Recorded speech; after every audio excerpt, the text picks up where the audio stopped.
my dear students, how are you? I hope you had a wonderful day till now, and now we continue to make it more beautiful and more interesting, and by the way, more dynamic, by talking about traveling. And today's topic, so today we have the fourth lesson of this unit, and the topic of today's lesson is adjusting to a new environment. And of course, we have some spices for today's topic, if you can say so. So we are going to discuss about grammar topics like the article and I wish sentences. So if you are ready, you prepared everything in front of you, let us start. Look please at the screen and tell me please, what is their problem? So, as far as you can understand, the first person has a problem with the time zone, and the second person has the problem with the environment, the culture from another country. And these two phenomena are called jet lag and culture shock. But what are these? We could understand them, but better to consult a dictionary. So, according to the dictionary, jet lag is the physical shock of adjusting to a new time zone. It is caused by the long airplane flight from your homeland. Let's imagine that we travel from Moldova to America, and you will feel jet lag when you arrive in America and vice versa, because there is another time zone. Culture shock is the mental shock of adjusting to a new country and a new culture, which may be dramatically different from your own. For example, if you travel to Italy, to Spain, to Australia, to Canada, you will face another culture and another way of seeing things, talking, thinking, preparing food, having fun. So everything that you experience there, this will be a culture shock. So I hope that if you travel, you will overcome all of them. Look please at this, at your screen, at this slide, and I want you to pay attention to the highlighted words. So the words are the, a, and a.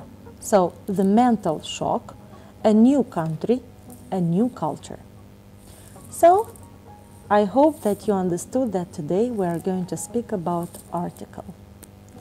And we know that there are two groups of articles, indefinite articles and definite article. The indefinite articles are a and an. When we use a when the word starts with a consonant sound. Yes? So, like in the example, a book, a car, a dog, a frog, a lemon, a truck. And we use the indefinite article an when the word starts with a vowel sound.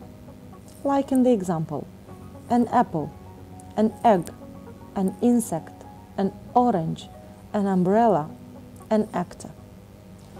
But we should be very attentive, because the sound of the letter is very important.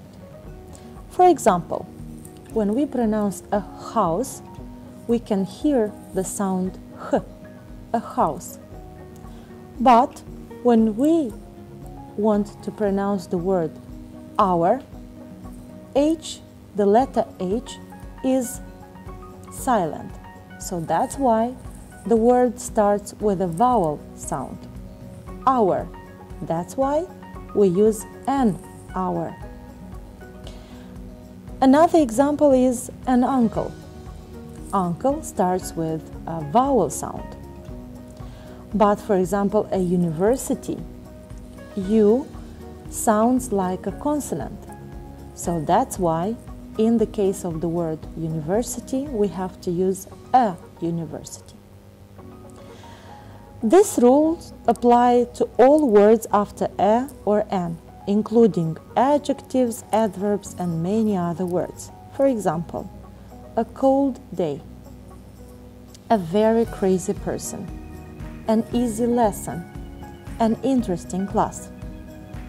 If you understood this, let us move on to definite article. The definite article is the word the. It is used before a noun to specify it as something previously considered. When to use the? We use the after you have talked about it the first time. For example, this is a dog. The dog is brown. Use the when the person you are talking to already knows what you are talking about. I'm going to the bank. There is someone knocking at the door. It must be the computer repairman. We use the when we talk about general places in nature like the lake, the mountains, the ocean, the beach. I love to camp in the mountains. Use the when you are talking about something that there is only one of and everyone knows about it. For example, the sky, the earth, the stars as a group. So, how many people are there on the earth? The sky is so beautiful today. So, I hope that everything is clear about when to use the definite and indefinite articles. But there are situations when we don't need to use the article. And let us find out which are they. The first situation, you don't use article when you talk about things in general. For example, milk is good for you. The second, you don't use the article when you talk about sports and games. Example, let's go and play basketball. We don't use article before the names of countries like Japan, France, Italy, and so on, except the UK, the USA, the Netherlands. We don't use the article before the name of a language. We are learning English.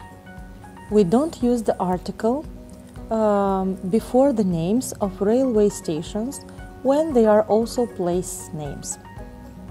We don't use before the names of meals. For example, they invited some friends to dinner. And the last rule is we don't use the article before the noun plus a number. For example, the laboratory is in room 6 on the 3rd floor. So, if everything is clear, let us do some practice. So we need to move a little bit, not to get bored. Supply the articles where necessary. So, pause a little bit, take a few minutes, do the exercise, return back to us, and we are going to check the answers together. As far as I understand, you finished completing, so let us check your answers. So, the first sentence. An important and challenging part of your experience is sharing daily life with your host family. So, in this case, we use an because we introduce for the first time the topic of our speech or the first sentence. The next, they want to share their life with you and hope that you will become a member of their family. We use a to show one member. The US family unit may include mother, father, and their children. So we use that because we speak about the United States of America, and we don't use an article before mother because they are general words. The next sentence. Today, in the USA, about 50% of families are single-parent families. We use that before the US. The same case that we used in the previous sentence. We don't use an article for families because this is a general word. The next one. Grandparents or other relatives rarely live in the same house as parents and children. We use them because we know about what house we are talking about, and we don't use an article because parents and children are general notions. If you did everything correct, I congratulate you. So let us continue. As I said from the beginning of our lesson, we are going to spice our lesson with 2 grammar topics. We discussed about articles, and now let us move on to I wish sentences. How to express wishes in English? We use wish to express that we regret something or we would like something to be different than the way it is. The first case. When we want a situation in the present or future to be different, we use after wish past simple. Example: I wish I ate more vegetables, but I don't. The next case. We want to be doing a different activity in the present or the future, so in this case we use after wish past continuous. For example, I wish it weren't raining now, but it is raining. The next case. We want to be able to change a situation in the past. Then we should use wish plus past perfect. For example, I wish I hadn't done it, but unfortunately I did it.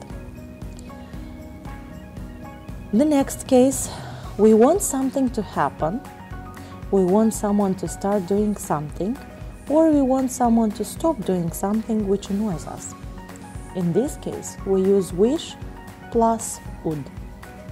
For example, I wish the lesson would end, but it doesn't end. I wish you'd listen to me. So, in this case, I want you to start doing something. I wish you wouldn't borrow my clothes. So, I wish you to stop doing this because this annoys me. The last case when we want to express wish is when we can also use wish to express want in a formal situation. Then we have to use wish plus to infinitive. Example: I wish to make a complaint and would like to see the manager. In this way, you can formulate a formal wish.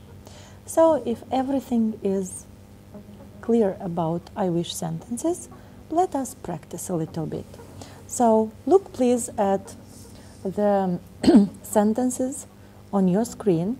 Use the verbs in parentheses in the correct form, and of course apply please the rules that we have discussed in the previous slide.